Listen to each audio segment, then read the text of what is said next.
Okay, so just give me 1 sec and we'll get this up and rolling.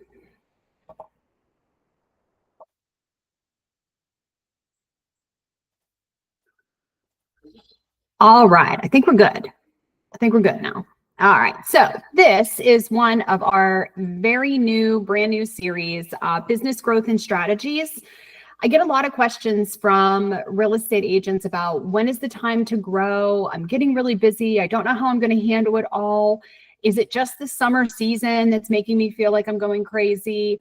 Or is this going to continue into the winter? So I decided to put together this business growth and strategy series that will go over a lot of different questions that I'm starting to get asked from a lot of very busy agents who are feeling the stresses of success.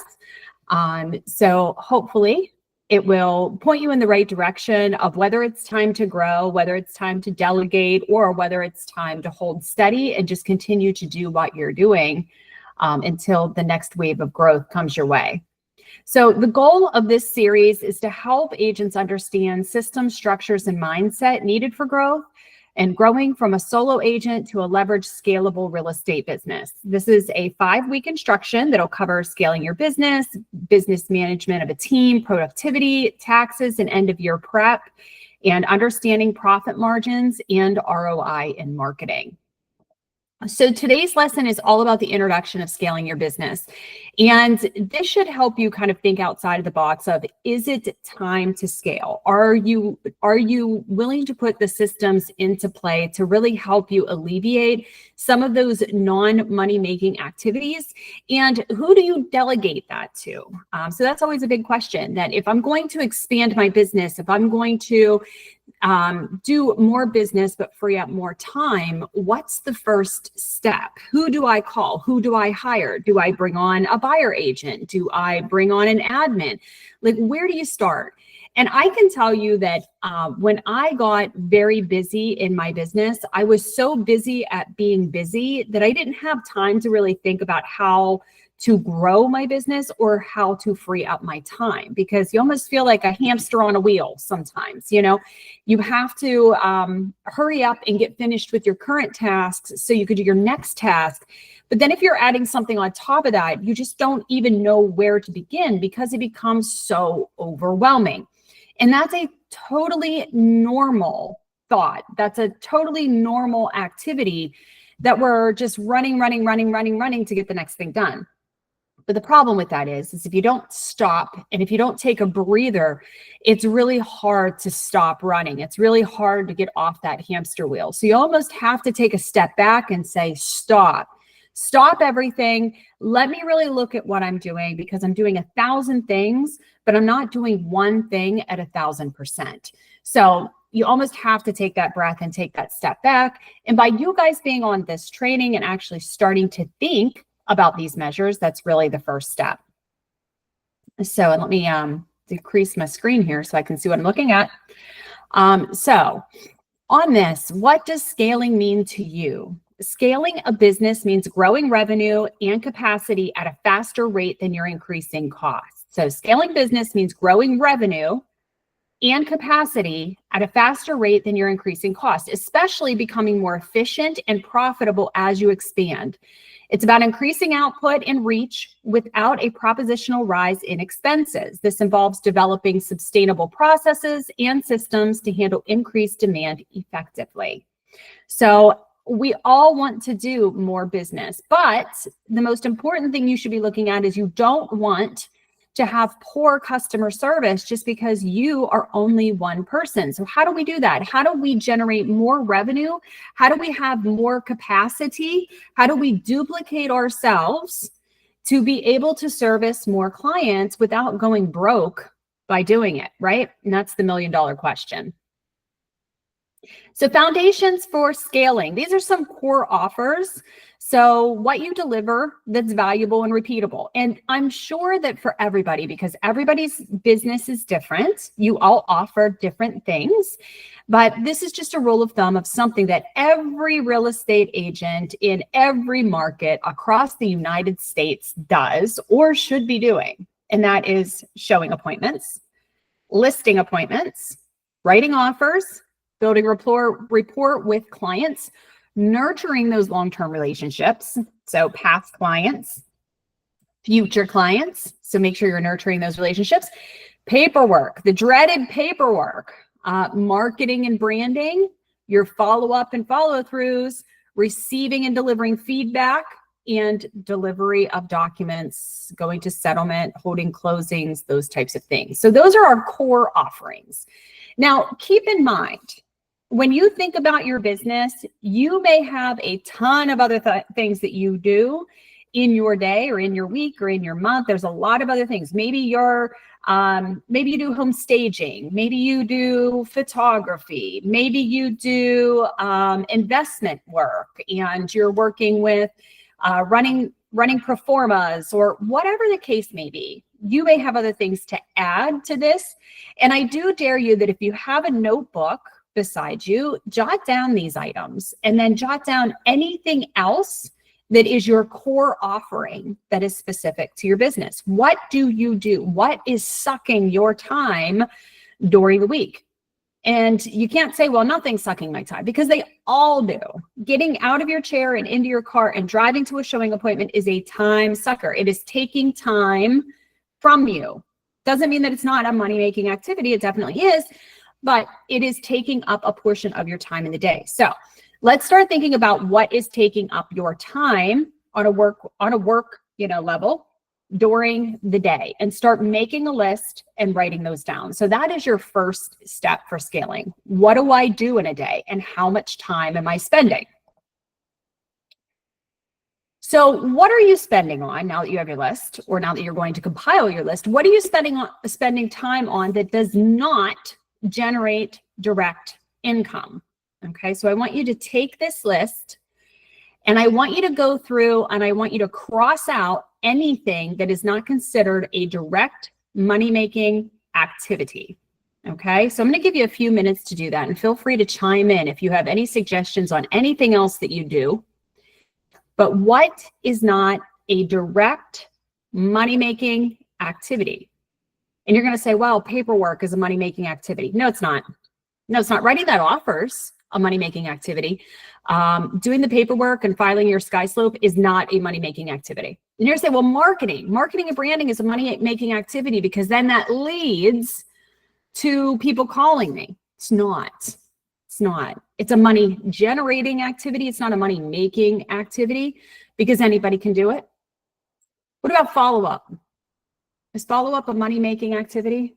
If you got to follow up with a home inspector, if you have to follow up with a title company, somebody chime in. Is that a money-making activity?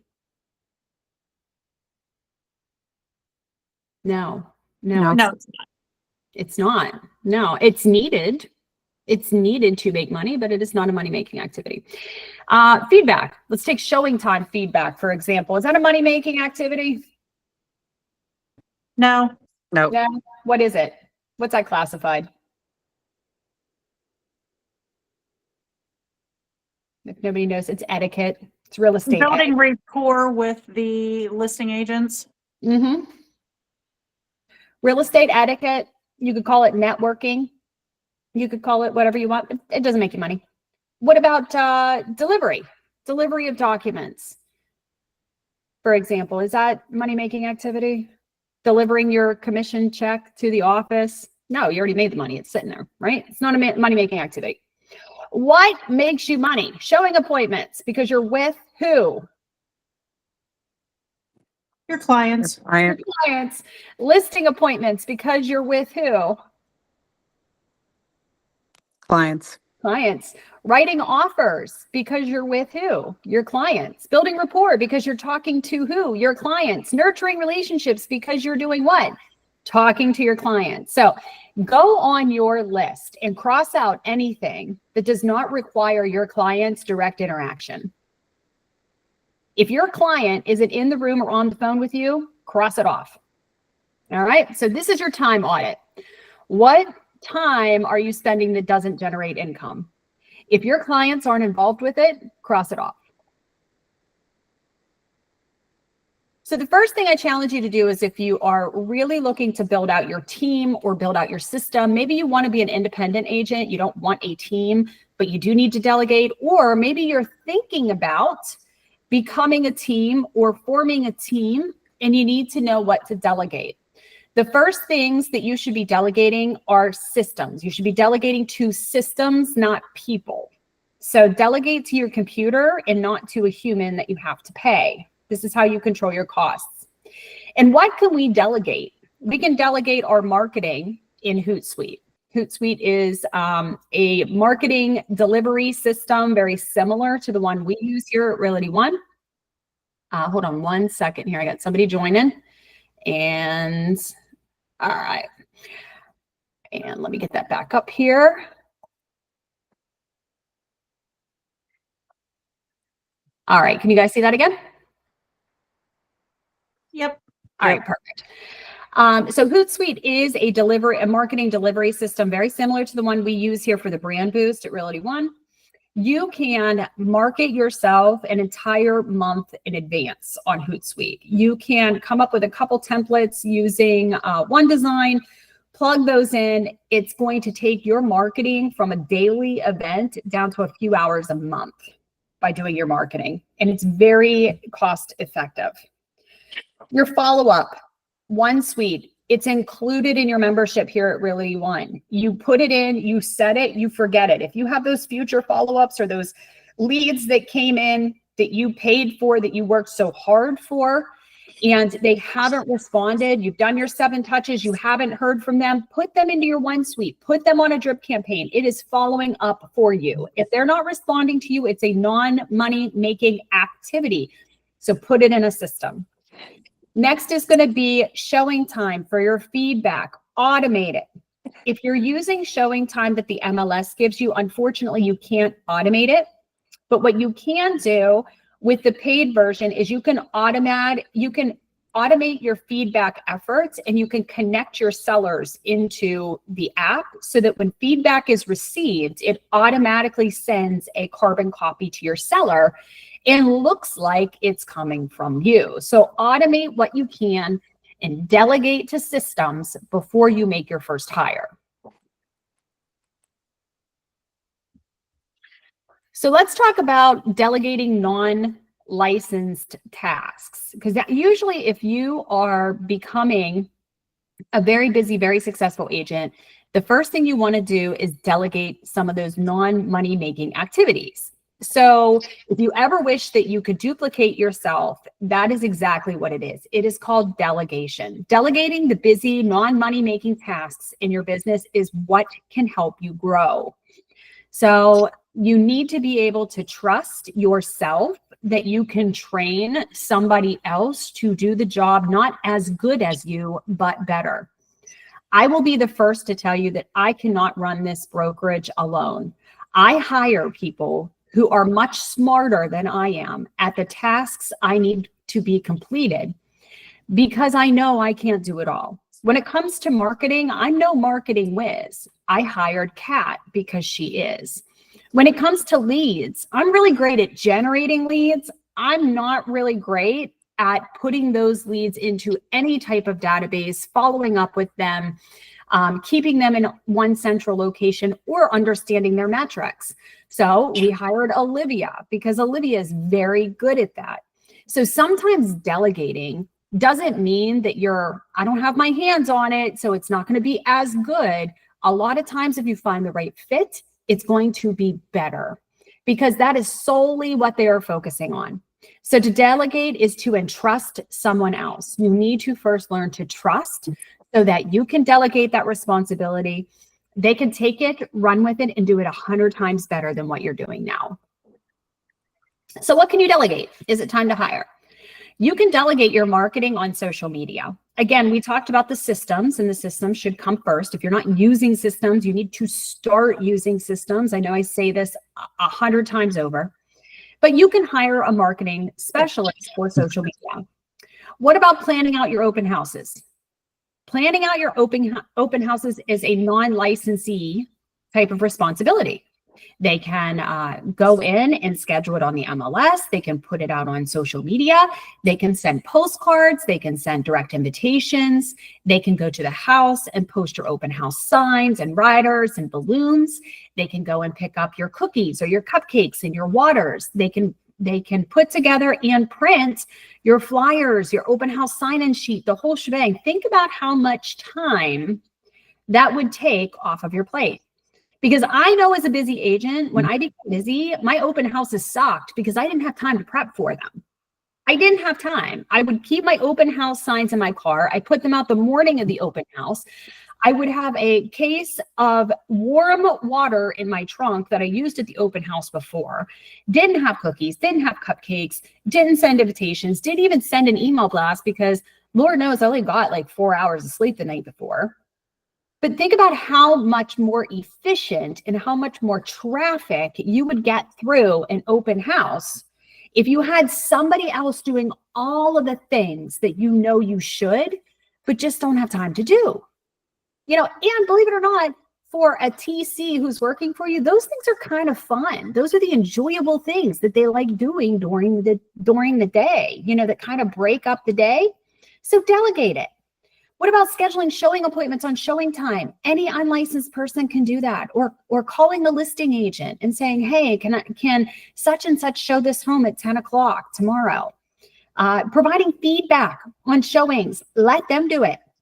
Uploading your paperwork and starting and closing your transactions in SkySlope. That's an unlicensed activity, something we shouldn't be wasting time on. Returning agent-to-agent emails as instructed by you. And coordinating with title lenders, home inspectors, and more. Could you imagine if you had one of yourself that was able to call every morning or every other morning, or hell, even once a week, and follow up with your title providers? Hey, this is Christina from such and such's office. I just wanted to do a rundown on our files real quick.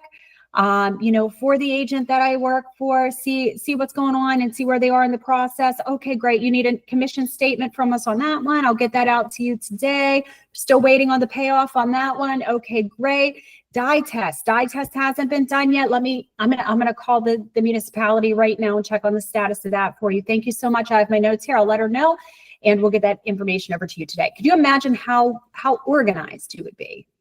And how much less stress you would have to have somebody just doing those things in the back end. So that's not something that you have to think about. You don't have to worry about it. You're not out at a showing and then somebody says, oh, you didn't order the home warranty. And now you have to stop what you're doing and take time away from your money-making activity because you forgot to order the home warranty. These are the things I'm talking about. They are life-changing. All right, is it time to lead or ask for help? So now we're talking about, are you ready to team up or are you ready to brand up? So teaming up means that you have people underneath you, you have workers underneath you. Branding up means you're ready to take charge of your brand. You're still an individual agent, but you don't know whether to set up additional systems or to hire somebody to help. So you need to ask yourself a few questions. How many hours are you currently working? How many hours are you currently working? And more important than that, how many hours do you actually want to work in a day? If you're okay with working 10, 12, 14 hours in a day, you just rock on with your bad self. But for most of us, after 8 hours, then we start to get tired. We start to get cranky. We start to get hangry. And we really just want to be home with our family. So how many hours are you working? How many clients are you turning away for one reason or the other? How many clients are you turning away? I get a lot of direct referrals from previous clients, and a lot of times, depending on their area, I will try to hand refer them to individual agents who live in that area that I know I can trust. But I can tell you that a lot of times I will try to give my clients as a direct referral to an agent, and they'll say, well, I'm too busy. I can't do it. I'm too busy. I'm too busy. I'm too busy. I'm too busy. How many clients are you turning away? How has your customer experience been recently? This is a big one. How has your customer experience been recently? If you are getting negative feedback from clients, or if you have clients start to ghost you like never before, This tells you that your customer experience is slipping. Just because they don't tell you it's slipping doesn't mean it's not. I'm often reminded, if you guys don't know, I'm a huge Gordon Ramsay fan, right? I watch Kitchen Nightmares like constantly. But one of the things he always tells people when he goes into these restaurants that are failing, he'll say, you know, your food is terrible. Your food is terrible. And they'll say, well, we don't know, you know, none of our customers has ever said the lamb is terrible. And his response is always the same. They're not going to tell you the lamb is terrible. They're just not going to come back. And the same is true with real estate. They're not going to tell you all the time that it's terrible. They're just not going to come back. They're going to ghost you. So how has your customer experience been recently? If you're starting to see a shift, it could be because you're so busy, you're not allotting the time to that consumer that they really need. Are you feeling overwhelmed, or are you thirsty for more? Are you completely overwhelmed and you feel like you can't do it anymore? And is it going to lead to burnout? And you know it's evident because that tells you should have grew a while ago. Or are you thirsty for more? Are you sitting around saying, I can't get business. I need business. I need business. How do I get business? If you're asking yourself how to get business, it's not going to be the right time for you to lead or for you to add anybody. But if you're feeling so overwhelmed, this could be the perfect time. Don't say hi. I'm sorry, did somebody have a question? No? All right. All right, so what are some delegation types? First, we're going to talk about brand growth. And brand growth is a standalone agent with employees and or systems, I should say. So brand growth, if you want to grow your brand, you can be an independent agent who leans on their paid systems or has an unlicensed TC that's helping you. So that's brand growth. You're growing yourself. You're growing yourself by delegating to your systems or to your TC. A partnership is a team of two agents. So a partnership is usually a 50-50 delegation of responsibilities and income generation between two people. So these two people are 50-50, means not one stands above the other, they stand beside each other. Referral agents. Independent agents with supporting agents. So a referral agent team is an agent who is at the head, an independent agent, but then they have supporting agents who receive business from them on an occasional basis for a fee. So if I was a referral agent, I would say, okay, I have more business than I can handle. When I get buyers or sellers that I can't service, I'm going to give them to, this is just an example, April and LaDawn, because your photos are up and you're the only two I can see on my screen. I'm going to give them to you, and I'm going to just pay me 30 or 35% when they close. And we're going to work as a team that way. And if I don't have any clients to give, then I'm not going to pass them down to you. But if I do have clients to give that I can't service, I'll pass them down. So referral agent. And a lot of teams start that way too. So a lot of teams will start where you have a independent agent who's in brand growth, who will hire a TC, set up their systems, hire the TC, and then they hire referral agents underneath them who are not part of their team structure, but work in unison with that agent. So, and then ultimately, teams can be formed. So that is one agent leading with multiple employees and supportive agents, all carrying the principal name and SOP. So that's where we have one agent who owns the team, buyer and listing agents underneath that person. The team lead is providing the leads, providing the business. And then you have a TC or multiple TCs, or maybe a marketing person or whatever. And it's running a business within a business. So just like the brokerage has agents and has staff, a team has agents, has staff as well, just underneath the brokerage umbrella. Any questions on these types? Has anybody here been in any of these situations before and can give their feedback on them? I have. All right, hit me. Feedback. Personally, I was in a partnership and we covered each other pretty much, and it went relatively well, but we weren't theoretically a team. We were more just covering each other, so there wasn't a whole lot of we didn't get really anywhere where we needed to go with it, but it helped with covering each other and helping each other out. So it wasn't financially helpful, but it was mentally to have somebody there that quote unquote had your back. Great. Great. Anybody else have any questions or insights? I'd say definitely the first move that I think everyone should make when they feel like they're overwhelmed is to get a TC. That's what I did. And, he handles all of my SkySlope files and keeps that in order. That takes something off my plate. So I definitely recommend that if you don't know where to start. That's probably the easiest thing to let go of if you're worried about taking your hands out of some of the things. Have them work your SkySlope and then see how that goes, and maybe add some more tasks as you go along. Absolutely. Absolutely. And you guys have heard me say it before, I am a huge believer in that your first hire should be a TC. Always.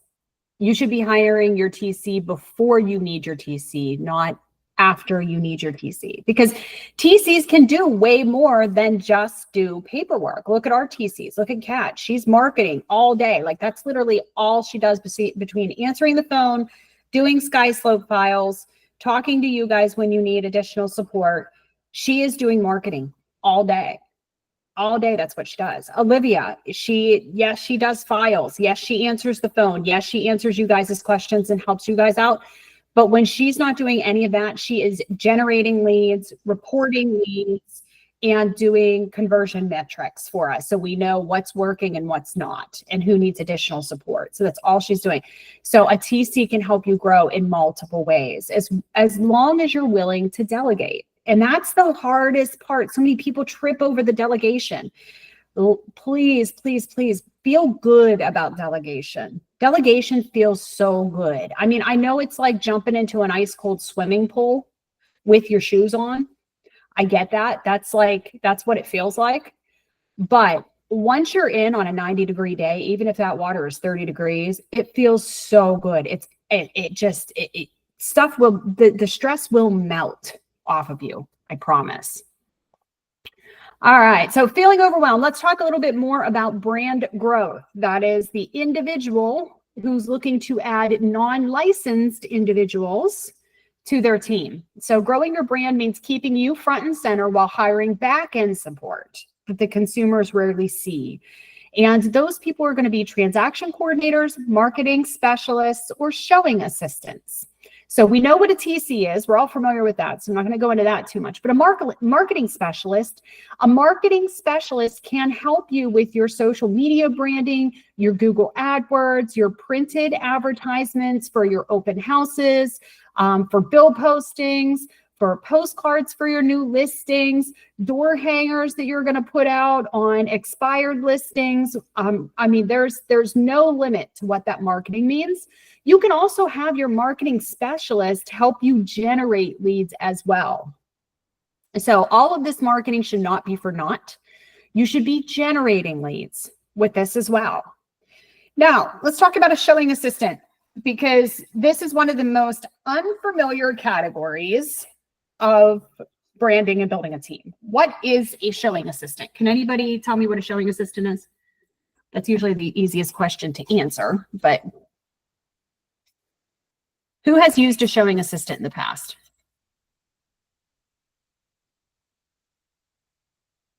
Nobody? Nobody has used a showing assistant. All right. Let me break this down for you. A showing assistant is a licensed agent who does not work on your team, who does not get commission off the sale, that literally shows the property for you. So how many times have we been in a situation where you are booked? Like I can tell you today, my Thursday is booked from 8 a.m. to 6 p.m. Okay. If a client would call me, which I don't show houses anymore, but let's just assume Let's assume a client calls me today while I'm in my appointments and says, hey, Christina, this house just came on the market. I've already heard that there's multiple offers. It's priced way below market value. I need to get in there today because I want to write an offer. And I'm only available at 4 o'clock. Well, crap, I have an appointment at 4 o'clock. I can't get to that appointment. But what I do have is I do have a brand new baby agent who is doing nothing else. So I'm going to tell my client, you know what, I'm not available at 4 o'clock, but I do have an assistant that can come and show you the property. So this assistant is new. They're just getting used to real estate, so please be kind. If you have any questions while you're there, just get me on the phone or tell that agent to get me on the phone, but they're going to meet you there and get that door open, have the disclosures and everything ready for you. If this is something that you want, you tell me and I'll write that offer. So then what I do is I call my showing assistant who works by appointment. And I say, hey, Stephen, we have an appointment at 4 o'clock today. Here's the address. And me and Stephen have already agreed that when he goes out on a showing, I pay him X amount of dollars per showing, whether it closes or not. Maybe it's $50. Maybe it's $50 a house. Maybe it's something. Maybe it's $50 for the first house and $25 for each additional house. I don't know what it is, but I'm going to make it worth his time. I'm going to say, listen, I need you to show this. Oh, by the way, if we write an offer and this offer gets accepted, I'm going to give you another $300 at closing. How's that sound? And most brand new baby agents who need that experience are going to jump at that chance because this is practice for them. You've already preempted the agent or the client that you are their agent. I'm not able to be there. Hey, I'm sending over an agent that is in training. So please be kind. They're going to open the door for you, give you everything that you need. But if you need me, you just pick up the phone and call me and I'll answer the phone because I'm in another location. So think about it, a showing assistant for those times.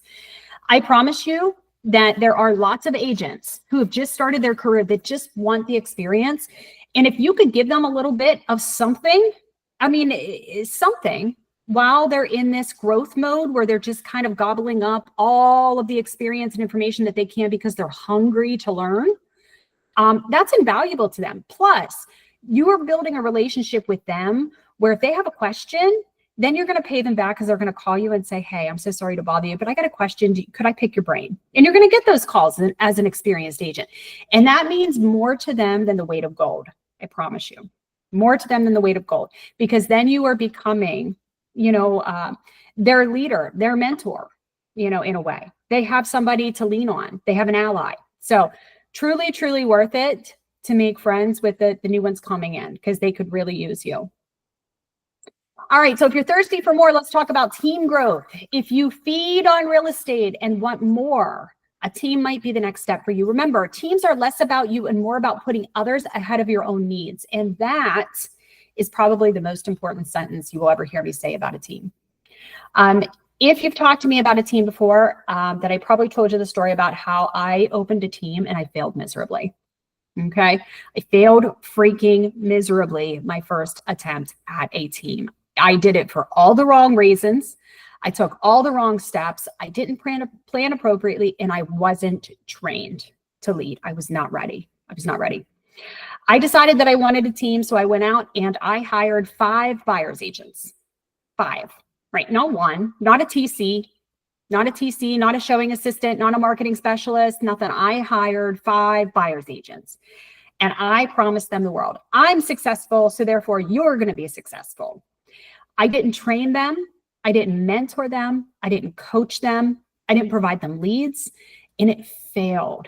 It failed because they depended on me to bring them business, and I couldn't. So what I didn't know then that I know now is that being a team principal is about putting others first, not yourself first. I hear a lot of agents, not so much in this brokerage, but from others, because I do have friends in other places saying, well, I think I'm gonna do a team because then I don't have to work as hard. They're gonna go out and work, and then I get an override on all their business. Okay, well, where are they getting this business from? Because you don't have the business. How are they gonna get the business? That's not what that's about.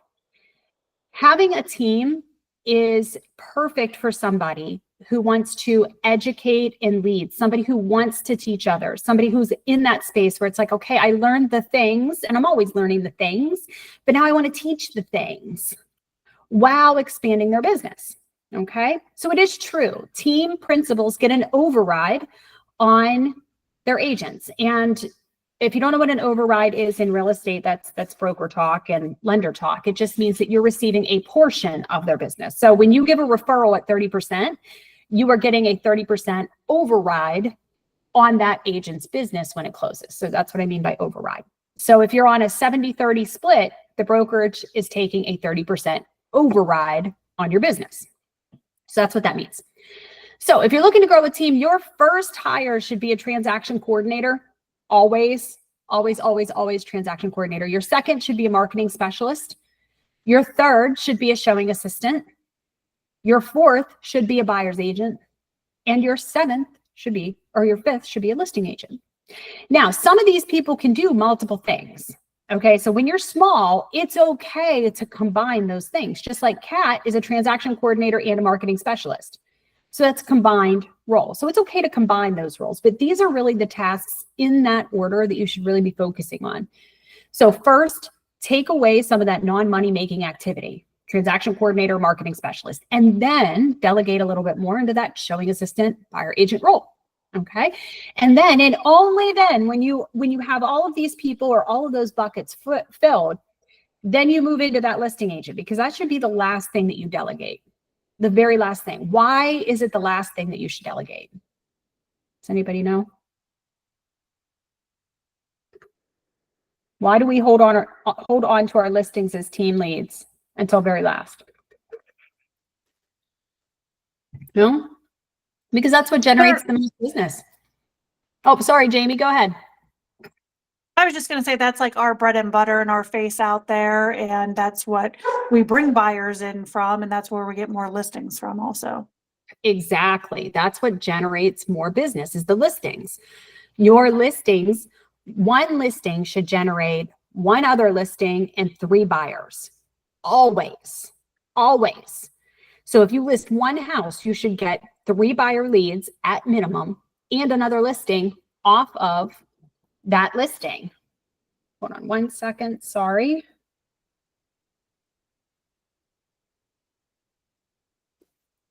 So that is your revenue generating activity. So if you're growing a team, you have to be the rainmaker. You have to make it rain. You have to make it rain with both knowledge and with revenue. Okay, with knowledge and revenue. And the way you do that in revenue is with your listings. So it's okay to delegate listings at some point once you feel that your team member is really ready for that, and once you feel overwhelmed by the amount of listings that you have. But as a team lead, you always need to keep your finger or your pulse on that listing, because that is your greatest asset. That is your greatest asset, is that listing. So even if you have a listing agent, you need to always be involved with that listing. All right, delegate by duplicating. Whether you are looking for brand growth or team growth, it all starts with your SOP. And if you don't know what an SOP is, it is a standard operating procedure. Okay, standard operating procedure. I just had this conversation yesterday with somebody about making a standard operating procedure. And what that is it outlines step-by-step processes to perform tasks consistently and effectively at all times. It's like a playbook for employees, team agents, to ensure that everybody understands that they need to use the same methods, reduce errors, and enhance the customer experience. All of you are on this call because you do amazing business for your clients. But I can tell you that looking at who's on this call right now, you are all so different in the way that you do it. But none of you are wrong. You are all right. Every one of you is right in your processes. They're just very different processes. And that's what makes us all very unique. And that's what makes us business owners. Okay. And we all have very different clientele. So that's great. So what I want you to do, what I challenge you to do, is take a notebook or take Microsoft Word or Excel, if you like to use Excel, and go through just a few days time, a week if you can, and write down every task that you do. I don't care if you write it 500 times, but I can tell you that I got into Hermitage this morning and I got all the machines up and operating. I turned on all the lights. I made sure that all the inventory was stocked. So if I was doing an SOP, I would put open office And then I would put my bullet list of turn on all machines, turn on all lights, make sure area is clean, restock both bathrooms, restock refrigerator and snacks. And then I went to my computer and I checked my emails. And in those emails, I followed up with title. And then I went to leads and I checked our lead board. Go to the lead board. Here's the URL. Report leads to Olivia so Olivia can assign leads for the morning. So that would start my list, my outline list that I would form my SOP off of. So if I had to train somebody else to be me in Hermitage today, they would have a step-by-step guide of everything that I did. And then out of my day, I would kind of highlight my non-money making activities. So if I'm going to hire somebody here full-time in Hermitage, I'm no longer the one unlocking the door, turning on the lights, checking the bathroom for TP, restocking the waters in the fridge. I'm not doing that anymore because it's a non-money making activity. All right. So that's how you start your standard operating procedure. The very first thing you have to do is not only recognize what you're doing in a day, but write it down. It can't remain in your head.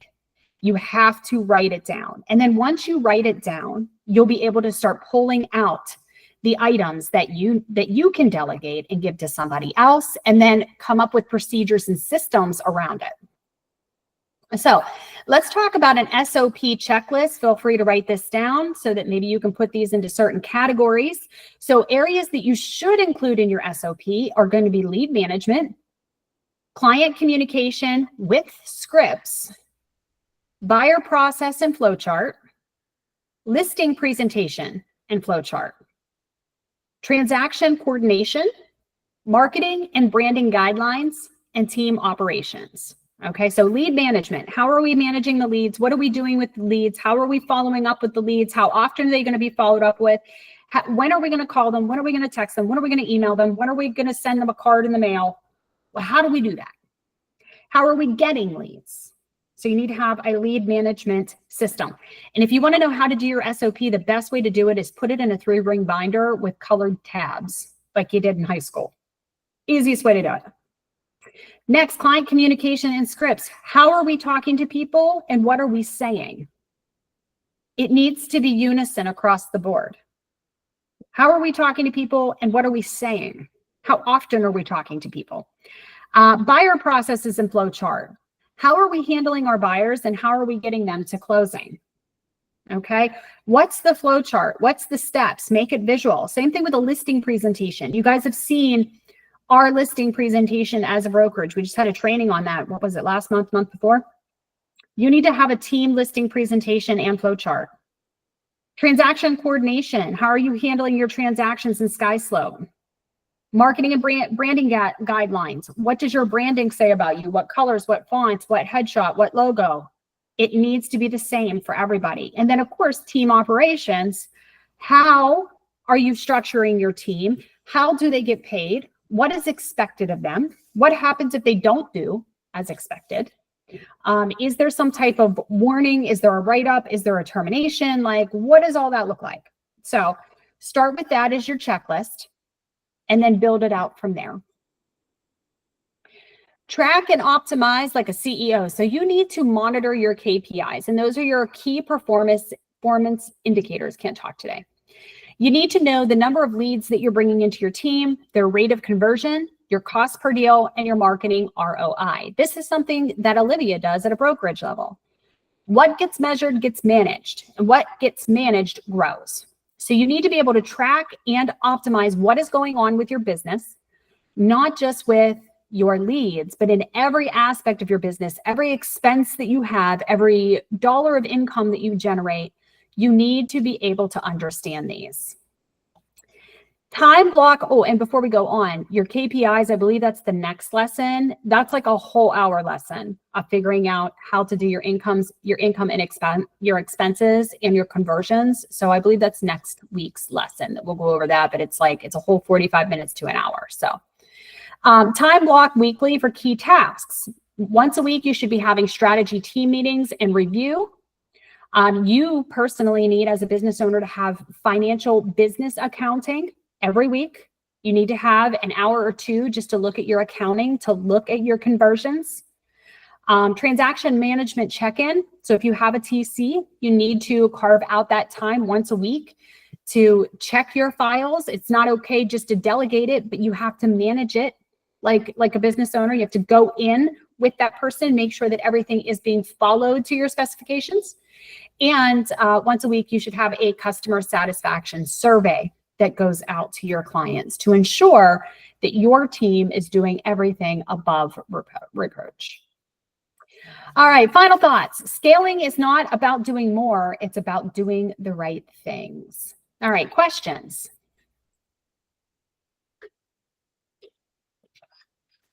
No? Thoughts, comments, suggestions? All right, well, hopefully this got you thinking a little bit, and that'll come in handy for our next lesson, which is next week, and that is understanding your KPI.